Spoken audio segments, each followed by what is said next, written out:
this and be mine.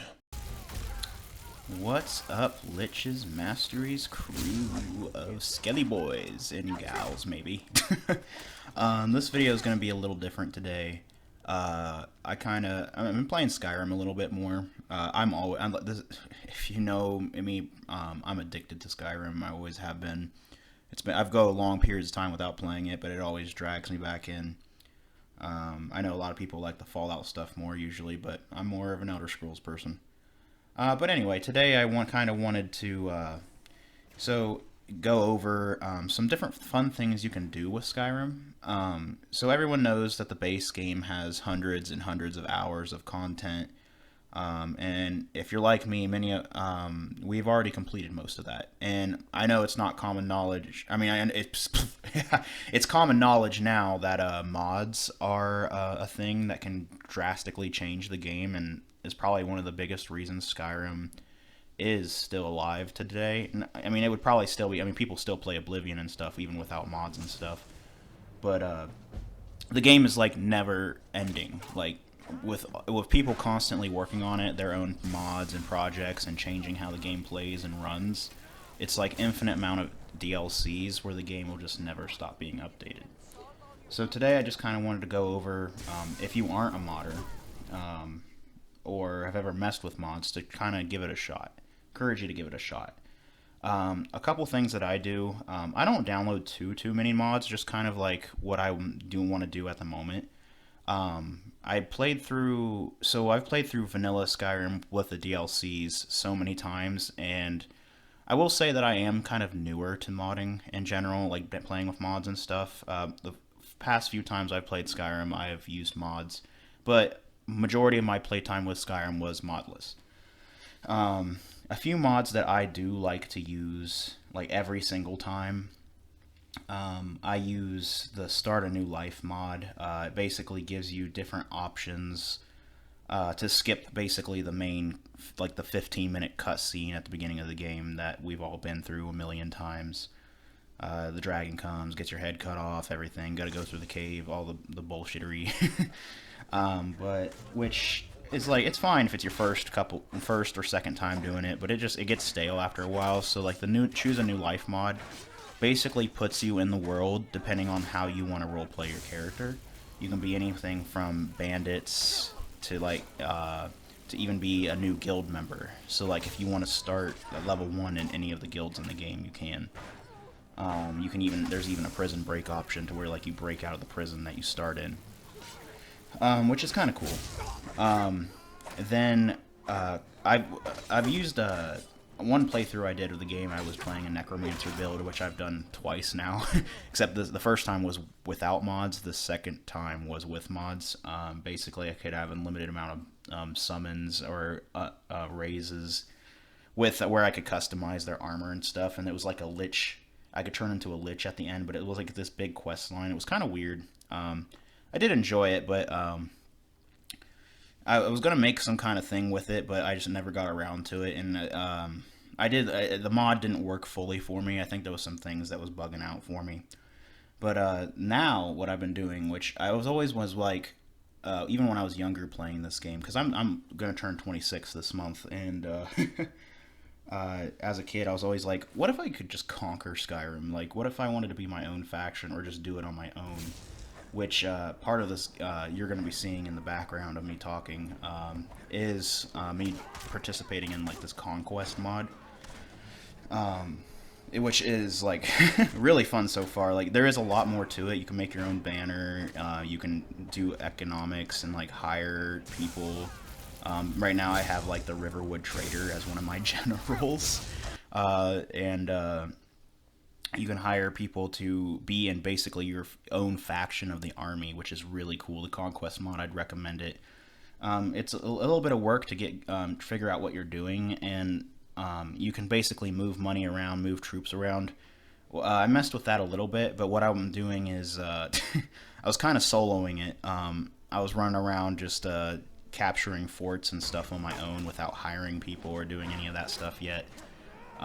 Because another thing I like to do, like I said, I've beaten the game on like legendary mode. I did even have a small playthrough of on the channel of me going through legendary mode, survival mode, which was a pain in the ass. I didn't get too far, I promise. I mean, it's funny to watch, but it's also one of my first content on the video on this channel. So the audio was a little weird when I first started out, but it was kind of funny. I enjoyed doing it.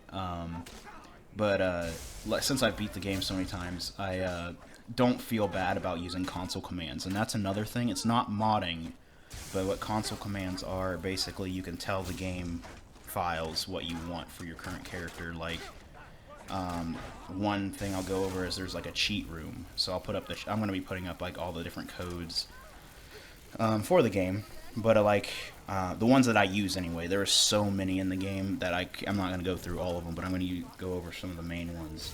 One of them is basically if you want a skill just to level 100 instantly, I'll put up on the screen how to do that. Basically, you hit that little squiggly line button right under the escape button on your keyboard, and basically type in different codes and stuff. It's like cheat codes pretty much, and it kind of depending on what you type in, you can get level ups, you can add items to your inventory, like oh sorry, one of those, for example, was like a I couldn't find a lockpick, and I was like trying to get into this door, so I had to look up like the thing to add a lockpick to my inventory.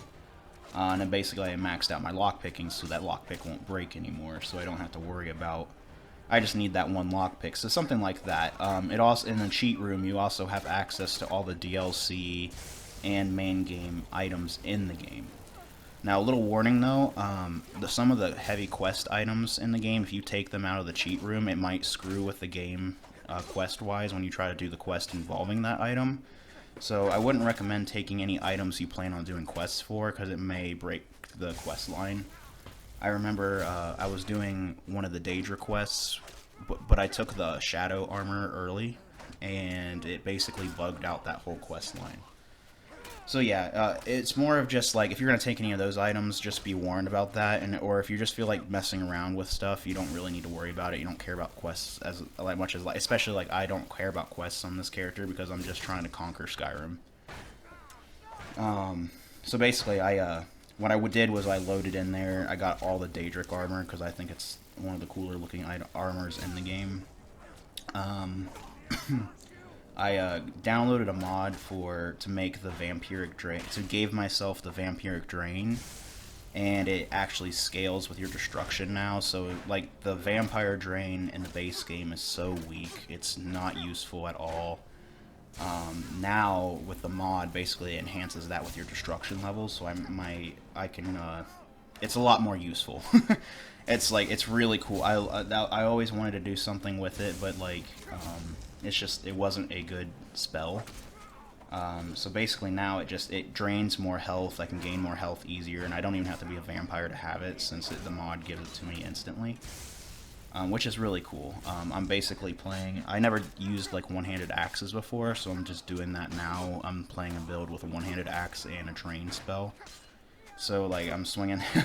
I have my one-handed axe, swinging it around, draining health. So basically I'm just like I'm a vampire pretty much without being. I'm not classified as the vampire in the game, but basically I'm draining build. So like I'm a tank, just like dishing out damage and then healing myself up by draining my enemies down.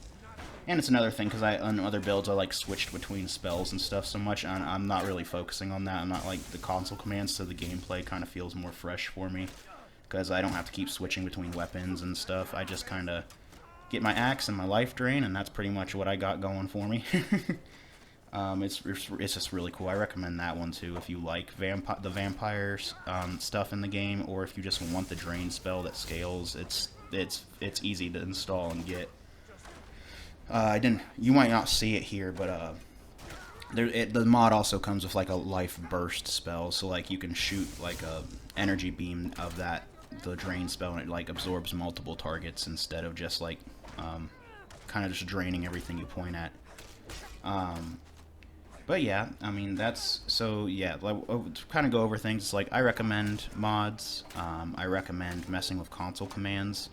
If you're not comfortable with mods at the moment, I would just go ahead and mess with console commands. Look up on like there's the Skyrim wiki and stuff, and basically it gives you like a detailed list of what to do. But I'll be showing you pretty much like at least how to gain level ups in different categories, how to get into the cheat room, and how to get certain items in your inventory when you're out in the world already. And like another thing is like when you're in the cheat room, there's not like a normal exit, so you have to so I use the code COC Riverwood to just kind of teleport me to Riverwood, but you can do that with any area in the game too. Basically type in COC and then whatever the either name of the fort or town or whatever is, and you can teleport instantly there. So I hope you guys enjoyed this little TED Talk, if you would, of how to improve Skyrim a little more after you've played it so much, and how to like make it fresh again for you. And if you really get into modding and stuff, you can really do whatever you want with this game, and it just kind of makes the love for the game grow even more. And I'm so glad that the community really loves this game, because I grew up with this game. I've bought it multiple times, even though I probably shouldn't have. I've played it on the PS3, the PS4, and right now I play it on the PC. So I mean, I've loved this game. I beat it multiple times. The DLCs, everything. The Dawnguard DLC is great. Wasn't a fan of the Dragonborn DLC as much, but you can even build your own houses, do whatever you want in this game, and it's really cool. So I hope you guys enjoyed this little this like little conversation about Skyrim, and how much I do enjoy it, and I hope this helps anybody that is interested in messing with console commands or mods to kind of give it a shot, to give some more love to the game you already love, and just more freedom to kind of role play whatever you want. Because even if you're really into D&D stuff, you can pretty much do that with this game too. Like, it's like role playing whatever kind of character you want to do. You can do whole quest lines that people's made, which is really nice. Well, and I hope you guys have a great day today. Thank you for listening. I appreciate everybody that's on my channel, and I hope you all stay safe. Have a good one. Once you're inside, you'll want to speak with Mirabelle Irvine, our master wizard. Please. Oh no, you don't. The college is massive in Skyrim. Oh no. Oh no, you don't. Ah! What are you doing? What are you doing?